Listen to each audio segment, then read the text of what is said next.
Some brass musicians perform at the highest level for 4, even 5 decades. Others struggle, pull back, and quietly disappear from the stage long before that. What separates them? The history of brass playing suggests that long careers are rarely a matter of luck, or even talent alone. More often, they come down to choices. Technical choices, the way an instrument is played. Pedagogical choices, the kind of guidance a musician receives and passes on. And career choices, the way a musician builds and sustains their professional life. In this episode, we begin a new chapter of our series on landmark brass publications. We're looking at Brass Bulletin, one of the most important journals in the history of brass performance. Across decades of interviews and career profiles, this publication documented musicians who helped define what it means to be a professional brass player. And looking closely at those stories, one question rises to the surface. What actually allows a musician to sustain an artistic career for a lifetime? We're going to look at 4 different career models. By the end, you'll see exactly what they share.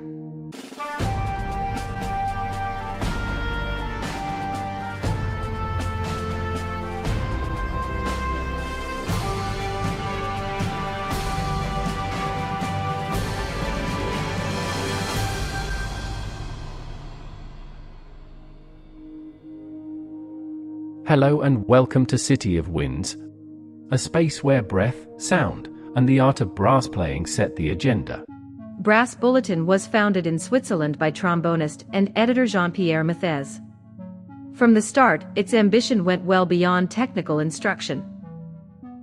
The magazine was designed as an international forum, a place for reflection on performance, pedagogy, repertoire, and the history of brass instruments. Over time, it became something even more valuable: a living archive of the profession itself.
In its pages, you find different models of what a brass career can look like.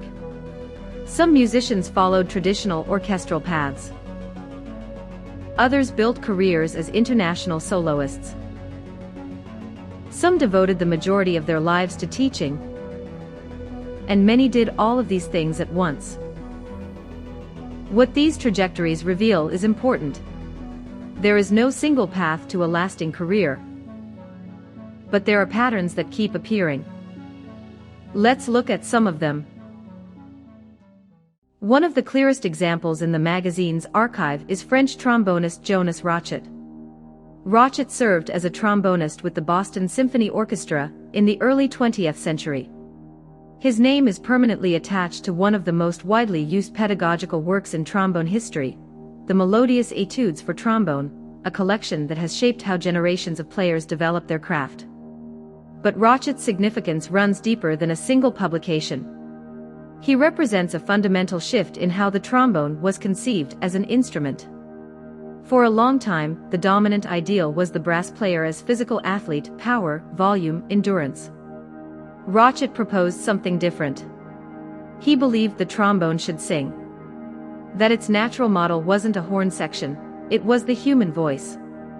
His technical approach emphasized relaxation, tonal fluidity, and cantabile phrasing, the kind of line-driven playing we associate with great vocal performance. This shift had practical consequences that went well beyond aesthetics. Playing with efficiency, not with excessive physical effort, is one of the foundational conditions for a long career. The first principle of career longevity, technique built on economy of effort, not force.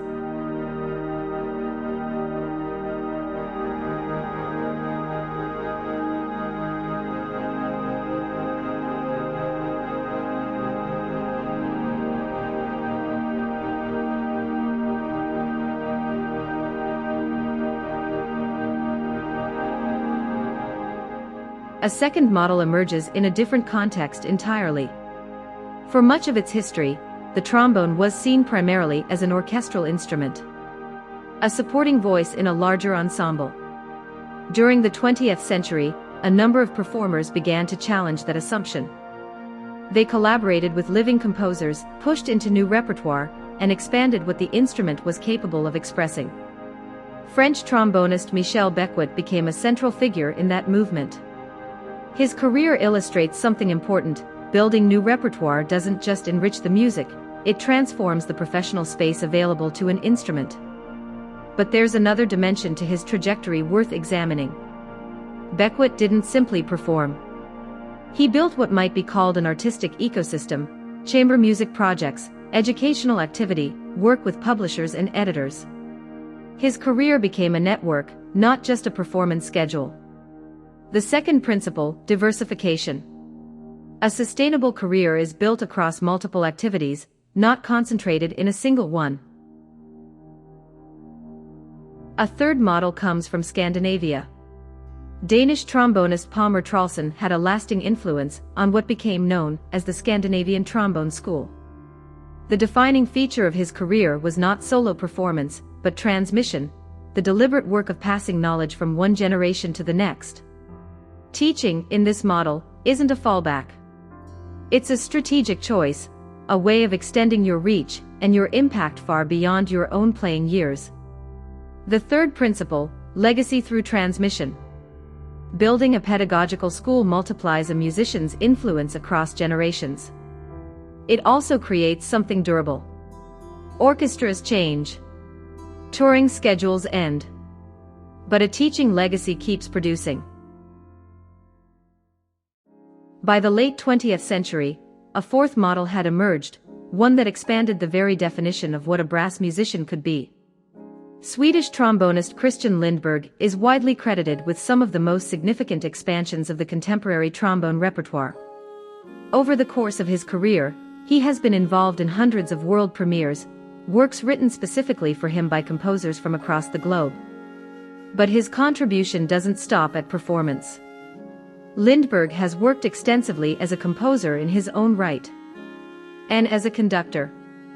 In this model, the musician stops being primarily an interpreter of others' ideas, and becomes an artist in the fullest sense, someone who creates, leads, and shapes the musical landscape around them. The fourth principle, the multidimensional artist. When you perform, compose, and conduct, your career becomes far more resilient, and far harder to exhaust. Looking across these four trajectories, several recurring factors emerge. Technical efficiency. Career diversification. The capacity to innovate. And the building of pedagogical legacies. Rochet and Trolson worked on the foundation, the how of playing and teaching, built to last. Becquet and Lindberg worked on the structure, the how of managing a career that never runs out of room to move. Artistic longevity is what happens when both of those things come together.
Brass Bulletin preserves an extraordinary record of how that kind of career is built, and what it costs, and what it requires. In the next episode of this series, we'll take that question forward into the present. How do you build a trombone career today? We'll explore that through the lens of the brass herald. Because in the end, it's never the instrument that ages first. It's the way you think about the career.